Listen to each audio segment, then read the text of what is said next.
welcome to the Artist Behind the Music Canadian edition. Today we have Dani Strong with us. Welcome, Dani. Hi, thanks for having me. Yeah, thanks so much for being here. I'm excited to hear a little bit more about your journey and how you got started in music and what you're up to nowadays. So let's kind of time travel backwards and what got you started on this wonderful music journey that you're embarked on. Oh, goodness. I have not stopped music since the day I picked up a guitar, I think, but I think the passion and the fire, believe it or not, actually started with trombone. It's like that's where my passion was when in grade 7 when everybody has to choose an instrument. I played clarinet. Yeah, there you go. I chose trombone and absolutely loved it. And I think it was more the community and my teacher was just a major influence in my life. Mm. And so I just joined all things. I was like the band kid. But because I played trombone and tuba and baritone, my dad bought me a guitar. He was sick of hearing the trombone. So he brought me home a guitar one day and I remember learning Heart of Gold by Neil Young and Peaceful Easy Feeling by who is it? Eagles.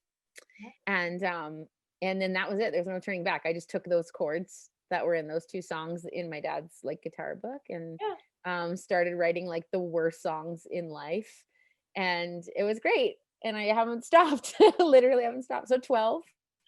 That's awesome. Well, I think we have to get the bad stuff out to get to the good stuff. And I think that's even true, as you've become a better songwriter, we still write, bad songs and those bad songs lead to the gems, right? So, Yeah.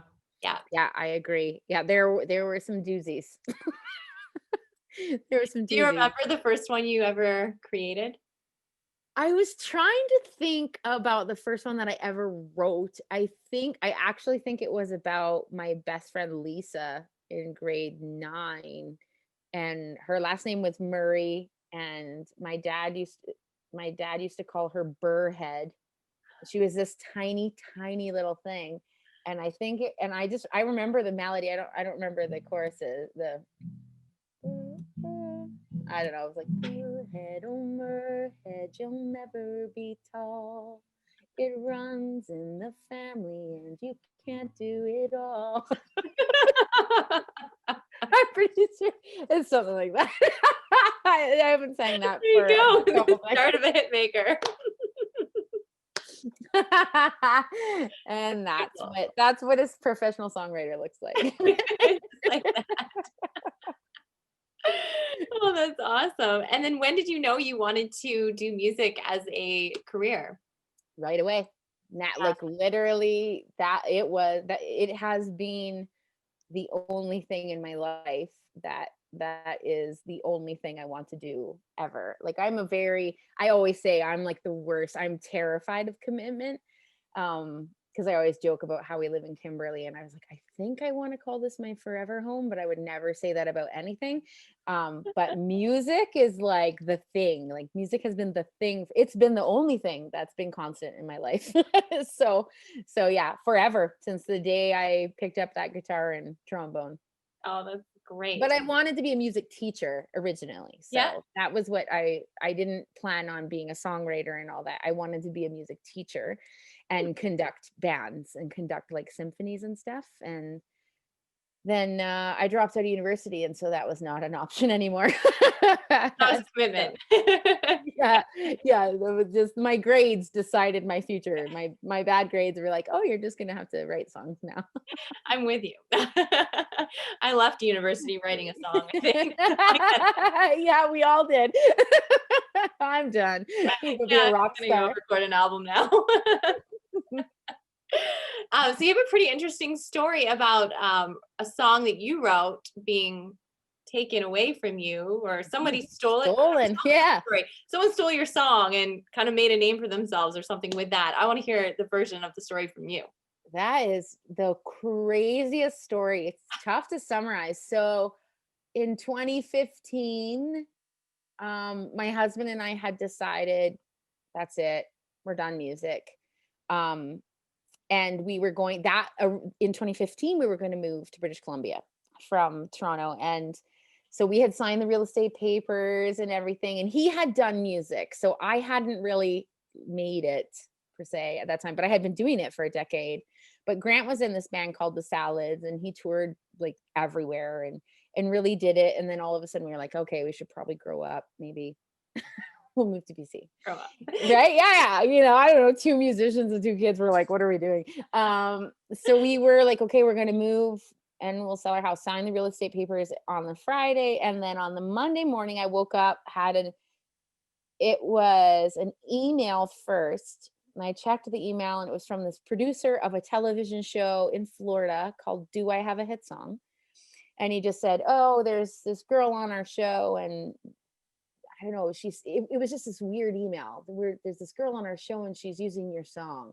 And I just was like, this is a joke. Like, cause I don't know. So in around 2015, like 2014 was when all of these companies were jumping on promoting indies. So if you weren't with a label, there were these companies and they would find you as soon as you hashtagged independent music. You'd get people a million emails a day, give us $200 and we'll put you blah, blah, blah. So I just assumed it was another one of those scams that I never read. So I just kind of like forwarded it to my producer, LOL, just was like, check this out. And then I opened Facebook like most people did on, Monday mornings. And the first message I had was from this lady, and it said, I'm an artist manager, and the artist that I've been managing, I just found out, has been lying, and she's been using your music and saying that it's hers. So I'm like, oh my goodness, this is weird. And immediately my producer had written me back by email, and he said, Dani, I just went to this website. This is a legit television show. There is a girl on this television show and she's using your song. And he's like, check it out. And I went to the website, and sure enough, it shows the contestants that like made it to Florida. So she flew there, and it had her name, and you could click and play the song. It was my song. I was like, what in the world?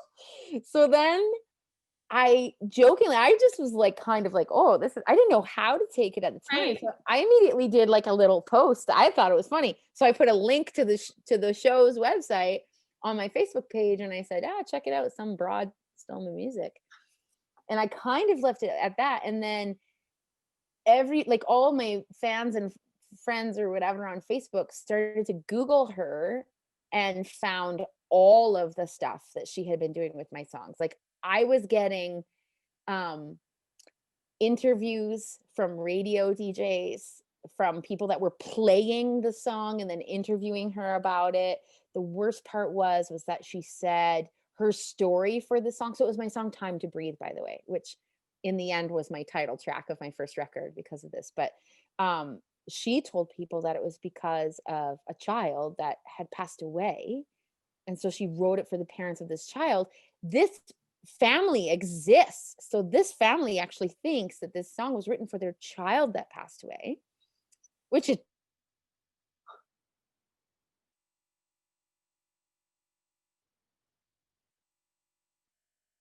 like literally had nothing to do. That's insane. Yeah. And then, sorry, I said, okay, we're good. And then it said, there was more. So she just had submitted to, honestly, I have 89 slides and screenshots of things that she did with this song. And then she had been selling it, we found out, for 4 years on iTunes and Bandcamp. But here's the kicker. It was me. She didn't re-record it. It was just my full entire voice and recording and everything. It was so crazy. It's so crazy. That stuff happens, hey. That's Yeah. insane. So what happened to her? Oh, she was interesting. We all enjoyed following that girl. At the time, I was leading worship at a church in Barrie, and Jason McCoy went to our church. And so I just pulled him aside one day and I said, listen, can I chat to you about this thing? And he's like, I heard about that. Like, yeah. And he gave me his number or whatever. And so he talked to me. It was a long conversation with Jason. And he said, you can't do nothing. Because that was the thing. I said, I don't have any money. to do anything about this. And like, what am I going to do?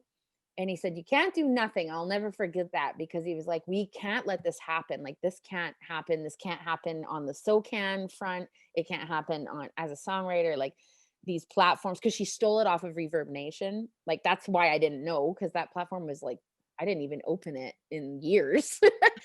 Like, do I have one still? Right? I know. I think I do actually. But he actually gave me the number for his lawyer that he uses, and I just basically issued a cease and desist.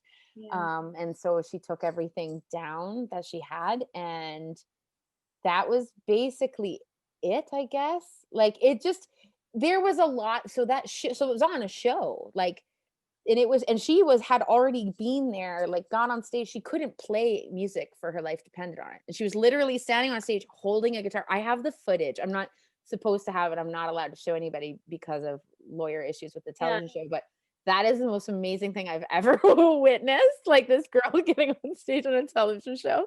They introduce her like this big thing, and she literally, in the band, they had a live band, like Sister Hazel was a backup band, playing with her, and she couldn't sing at all. And then that's when they figured it out, because they obviously heard the recording.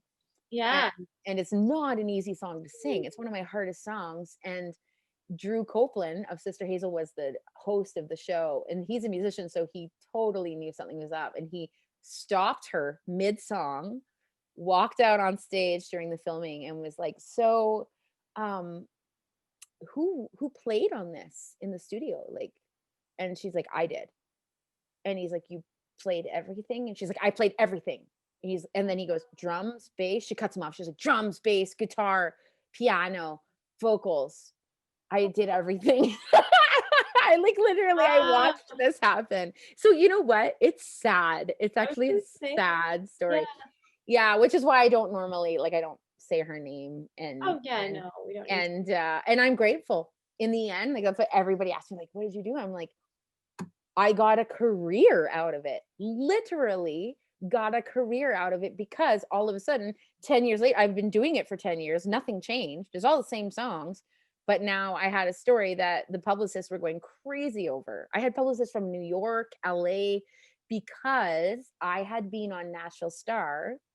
So this is where it kind of got sticky, because the show kept, like, they put out a video and they Skyped with me, and they were like, this was going to blow up their show. This was like the best thing that could ever happen. And so, but they kept saying, like, putting her and then her name and then Hamilton, Ontario. And then it would say Dani Strong underneath Nashville Star. And I was like furious. So it didn't end very well, because I was like, you can't do that. Because they were trying to make me look American. They wanted me to be American so that they had that pull. Yeah. And I said, A, I'm not American. B, I didn't win Nashville Star. Like, I was on Nashville Star. You can't call me Nashville Star. Like, so it just kind of, whatever. It got a little crazy, but in the end, my friend, who I just kind of like ran to, I'm totally independent, don't have a manager, but one of our best friends is a manager, and he manages Finger 11 and IMAs. And I said, dude, I need your help. Like, I need a manager, I think. Like, I don't know what's happening right now. My phone's ringing off the hook. He's like, you have a story. You need to put out a record. Like, you need to do this. Totally. How am I going to do that? He's like, I don't know. Home equity loan. So I was like, okay. So we did. Grant and I, like, we went from making the decision to sell our house to be grown-ups to getting a home equity loan to make a record. And so we did it. And you know what? It went number 1 on iTunes for a couple days, and that was really cool. And then life changed, and then here I am today. That's funny. That's a good story. I like that. And I think sometimes the universe just gives us reminders when we think, oh, I should quit. Yeah, God was like, nope. That's not your plan, girl. Like, I totally feel that way. I say that all the time. I was like, okay, we're done. And then God was like, no, you're not. I gave you a gift, and you're supposed to use it. So go use it. If you don't use it, someone else is going to use it for you. Yeah, exactly. That's not how it's supposed to work. Totally. Yeah. That's so I'm grateful. So funny. Oh, I love that. That's good. That's good. What are some tools that you like to use when resistance shows up when you have those moments or those days where you're like, oh, I just want to stop, if they like still come up for you, as I think they kind of come up for everybody on this journey of life, right? It's just we have those Mm, days where we're like, oh, I just can't. So what kind of things do you like to do to move through those feelings? that's a good question. Normally, I would say, "Oh, I don't, I'm great." And I am grateful, super grateful. In fact, I have moved through my season of bitterness. I think we all go through that for sure. The industry is tough. It's very, very tough. And I had a little season of bitterness, even for a positive, optimistic person like myself. I'm very happy with who I am and where I am in the industry right now. Now, the tough part, and I'm actually just going to say it, like, probably just because I have no manager or somebody above me just saying, Let's don't just get talk like real this. here. Yeah. Yeah. You want to know the hardest part is having my feet, both feet in both sides of the industry. So I am and have been an artist and only an artist and a raging like indie advocate for years and years and years. And I still am. And I recently started my company, Taylor Entertainment. And so I work independent artists at radio in the industry because I have a really, I think, beautiful relationship with the industry. And when I say the industry, like mainly radio, and I know the label people, and they all, I think my relationship is good because they know that I don't want anything from them as far as the labels go. I didn't care. I'm too old and stubborn for I really am. I'm like, there's no reason to ever ask for anything from you guys. So you're safe with me. Like I want um to just give you a tap. I'm just super happy. But I like it. the hard part is, honestly, I'm okay with me, but when I'm fighting for artists that I love, that are doing the same thing as me and perhaps haven't found this beautiful spot outside of the bitterness, like, I get it and I hurt for them. Like, I get it. Listen, I have sent 119 emails this week and received 2 responses. And this is fairly normal and sad, but it's changing, and I hate to say that, but that's just truth. And thankfully it's for me. Like, I'm usually like way better with others, but like, I'm like, why is this happening? Like, so I that part's hard when we are fed all of these beautiful things, like compliments and stuff. I'll just be more direct because I'm trying to be beat around a bush and I shouldn't. Just being told how great it is and blah blah blah. And honestly, the successes, I'll just speak to my record, are they speak for themselves, just on streaming and ads, and I'm really grateful for that. Like, it's awesome. But man, yeah, and the compliments this time were just unbelievable, and I'm so happy for that. But then to, like, it's just so hard to get a response beyond that. Mhm. That's just the way it is. I know why it's like that. I know that the industry's flooded, which is a wonderful thing for Canadian talent. Um, but it's tough. Like, I'm not complaining. It's just not easy, you know? Oh my And gosh, it's I know. super hard for especially for the young artists that just, I'm still young, obviously, but Obviously, of the course. Yeah. younger artists, for the younger artists that haven't, that don't know the industry as well yet, that's heartbreaking. They're investing thousands. We're investing thousands into doing singles and stuff like that. And the saddest part is that actually a lot of radio people don't know that either, right? They don't know what the cost associated with it. And it's just, that's tough. That's a tough pill to swallow, is the finances and the investment. And then, you get the people that don't know what it's like to be an artist and they go, oh, then just get a real job. What? This is a real job.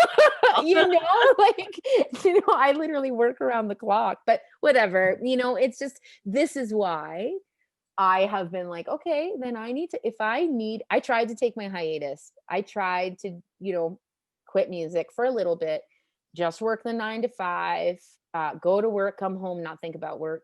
It did not work for me. I know that music defines me. I know that this is what I need and how I operate. So I had to figure out how to do that with a smile on my face and enjoy it every single moment. And I did. I figured it out, and that was to stop caring. And that is why undefined is what it is. And it's I'm not worried anymore. And it's like been the most freeing thing ever. Yeah, isn't it, it's something so cool when you take away that expectation to a result, all of a sudden Mhm. it just gives it permission to fly and be whatever it's supposed to be. Yeah. It takes It away, totally no. Yes. yeah, it takes away that, oh, they didn't like it, or oh, I didn't get where I wanted to go with that. And it kind of gives Mhm. it more celebrate the wins that happen instead of Yeah. disappointed for the things that didn't. Totally. I Mhm. totally agree. Yeah, it's very interesting because for a Mhm. lot of years, I went through, oh, I expected to do this and I expected to do that because that's what we're trained to think, like Of set your goals course we and are. hit your Yes. goals, right? But I don't think we can set defined goals and um it's all undefined. No. I know, right? It's so funny. And I keep saying music defines me, but your record's called Undefined. That's so funny. How about this year? How have you had to kind of pivot and shift to creating a new normal? Yeah, well, it was a big one. I mean, yeah, I for the past 3 years, I have been working up to 2020. So, I mean, the rug was pulled from under my feet. My plan was shattered to bits. I lost everything. As far as a plan goes. Yeah.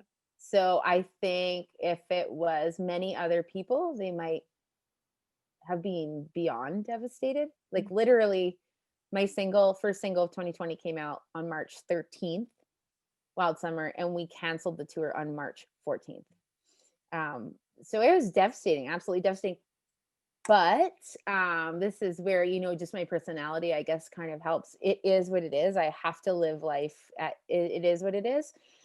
I think my husband was more devastated than I was because he saw how hard I worked and he's on the record too, what we all put on the record. But I mean, without being cheesy, this pandemic has, like, I'm a country musician. So our summers, we are working our butts off through the summer. And I spent Yeah. an entire summer with my family. Like we bought a used trailer, we went camping like on actual weekends. Mhm. Like like it was amazing. It was absolutely amazing. At one point my husband said to me, and he was like, this might sound weird, but he's like, I feel like I'm getting to know my kids. I was like, I know, it feels like that. So it's been I actually am grateful Yeah. for, I don't want to say grateful for the pandemic, but definitely grateful for the new normal, the change. Yeah, no, I hear you. I think there's been a lot of great things like slowing down and just enjoying the things that you have in front of you instead of, being on the road or Mhm, performing or just constantly thinking of what's next. mhm, Instead, we're kind of just get to focus on what's now mhm. and enjoy that. So, I mean, it's a hard time for everybody in so many ways, and I respect that. And I know it's challenging, but Yeah, yeah. I think if we focus on the pretty things that's happening, Mhm, it makes it a little mhm. bit easier. Yeah, the way I look at it, if we haven't had somebody personally affected with COVID, we're winning. Like, especially in a time right now, like if not playing a show is the thing that's getting me down, then that's Yeah, pretty good. it is pretty good, right? I mean, Yeah, there's a lot worse situations we could be in. So, totally, yeah, totally. keep making music. And on that note, I would love to hear you play for us. Sure, sure. What do you want to hear? Anything in particular, or Your favorites. my Whatever makes favorite? you feel good, like right now. Hmm. Yeah, it makes me feel good right now. Let's see. Let's see. I'm gonna actually external mic. You can hear me, yeah? Okay. Let's do a feel good song. Maybe I'll do Wild Summer. That was my really happy.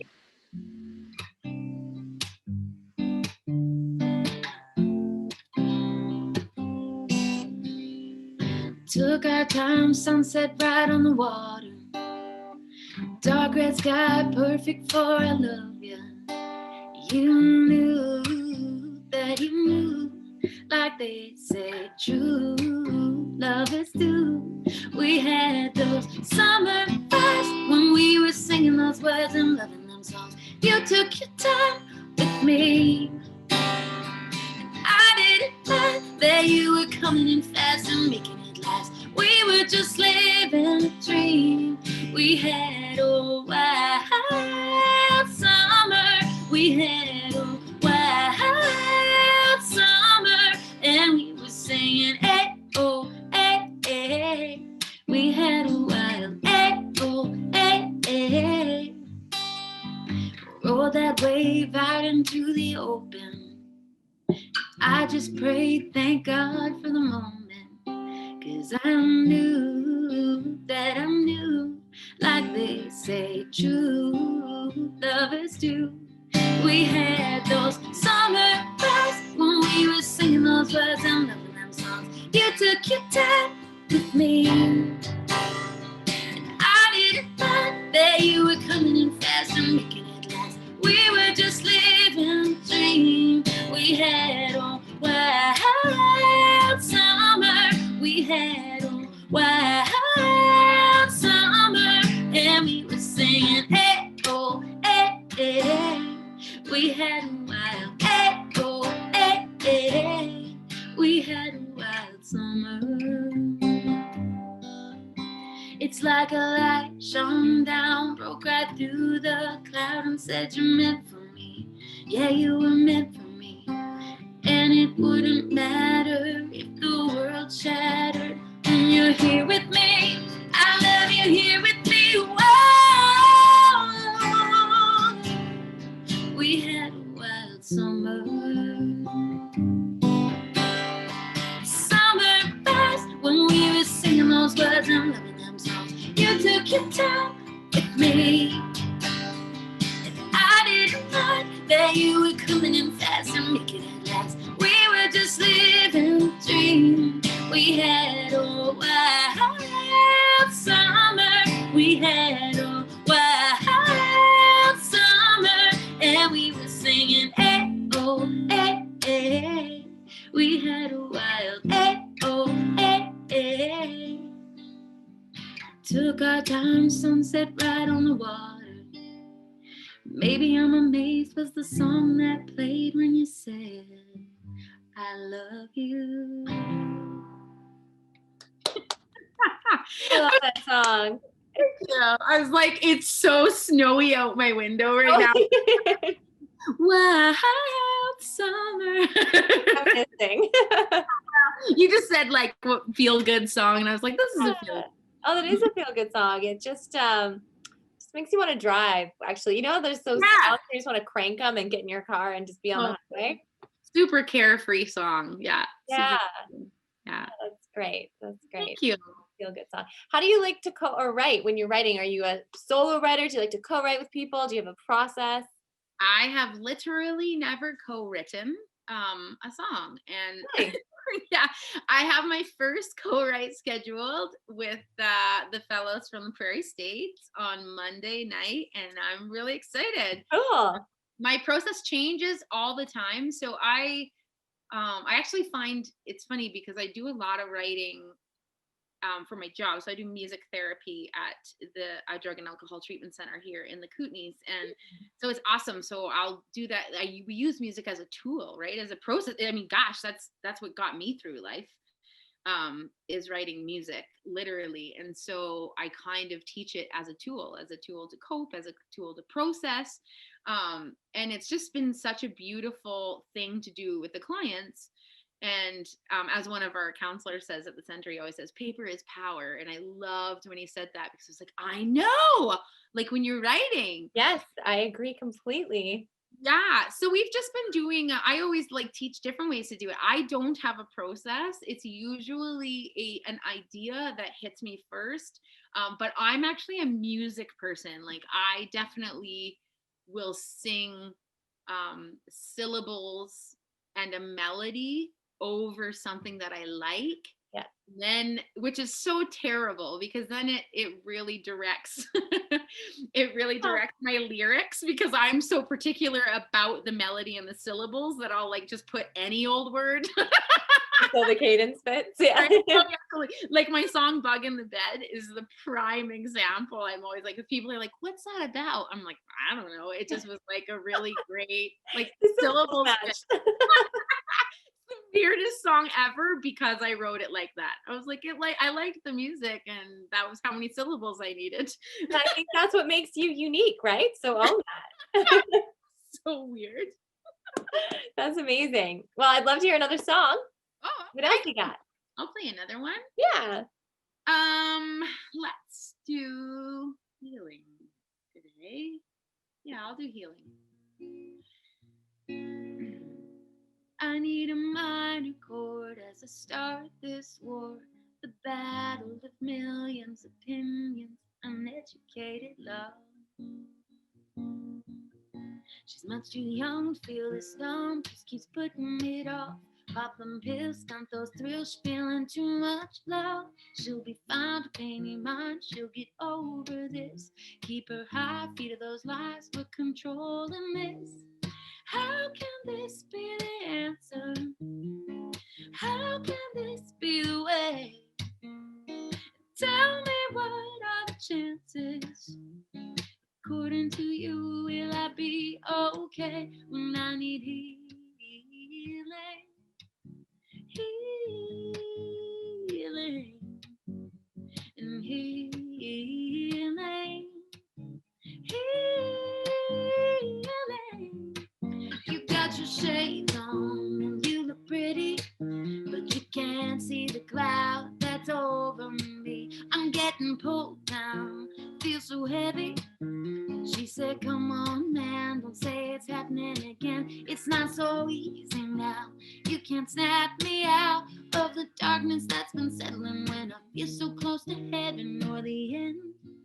Whatever it is, just give it a name. I'm sure they'll find some pride in adopting the mind of a crazy, messed up, desperate soul. Call it ADD or bulimia. How can this be the answer? How can this be the way? Tell me, what are the chances? According to you, will I be okay when I need healing? Healing.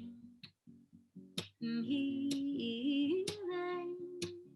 Healing.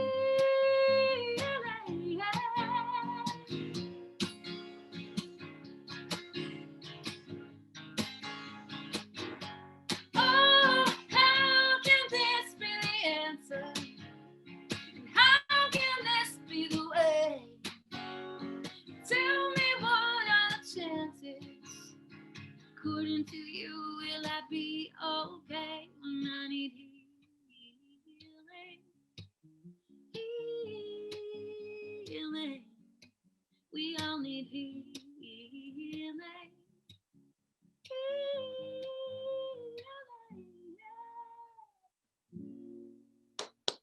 Oh, I love that one too. That's a perfect song for right now, I think, too, right? Just spreading that message of healing, right? Yeah, thanks. Yeah, that one's just kind of like, I like just playing that one a lot. It just feels good. It does feel good. I feel much better after hearing you play. Yeah, thanks so much. I appreciate it. Yeah, I always love to wrap up these sessions with the question, if you had one message to share with the world, what would it be? Slow down. Slow down. Eh? Yes. It's funny. My friend just texted me before this and she said, if you could have anything printed on a bracelet, what would it be? Anything in the world. I was literally like, what are you getting me for Christmas? Yeah, I was like, oh, see, I see something in your future. She's so funny. I was like, I love surprises. Don't ask me that. But I did enjoy the question. And I did say, live what you love. So for me, like, I am a fast-paced person because I like to like absorb and take every adventure and every positive thing that I can. And I like run in the direction of it. And So slowing down is not easy for me at all. Balance is not easy for me, but man, is it good for me. So I just think slowing down and because life is already quick. I hear you loud and clear. It's something I'm also working on that. So I'll take that message and run with it. Well, walk. Slowly walk. I'll walk at a slow pace. Oh, that's awesome, Dani. Thank you so much for being on the Artist Behind the Music. It was great to hear your stories and your music. And I look forward to catching up again with you soon. Yeah, me too. Thanks so much, Crystal. Take care. You bet.